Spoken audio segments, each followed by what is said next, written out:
viongozi wa mikoa na wilaya, nenda mkahakikishe kwa mnaendelea kuhamasisha wananchi kutumia huduma hii kwa siku hizi 10, na kwa kuwa watazunguka kila wilaya. Kwa hiyo waheshimiwa wakuu wa wilaya, hakikisheni mnaanza kuzunguka maeneo yenu, watangazieni wananchi kuja kukutana na wataalamu wa sheria ili wenye changamoto ziweze kutatuliwa. Hapa dhamira yetu ni kuona Tanzania inakuwa na taifa linaloongozwa kwa misingi ya haki, usawa, tawala bora na heshima ya haki za binadamu wote. Huu ndio msingi unaopelekea nchi yetu kuwa na amani, na tunataka tudumishe amani hii kwa kuimarisha eneo hili la haki.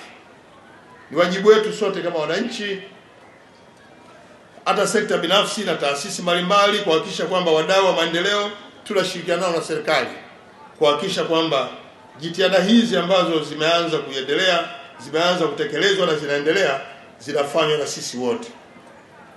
Ndugu wananchi, ninapohitimisha hotuba yangu hii, nije kuzindua ili sasa wananchi mwanze kuingia kwenye mabanda mpate huduma. Nataka ni wahakikishie tu kwamba mafanikio katika juhudi za utoaji haki hayataweza kufikiwa na serikali peke yake, bali yanahitaji ushirikiano wa dhati kutoka kwa kila mmoja wetu. Na kwa maana hiyo, viongozi, wazazi, jamii, taasisi za dini, mashirika ya kiraia na wananchi kwa ujumla, tunapaswa kushirikiana ili kuhakikisha kwamba haki inatendeka katika taifa letu, na tuendelee kushauriana juu ya yale yote ambayo jamii inaona kwao ni changamoto.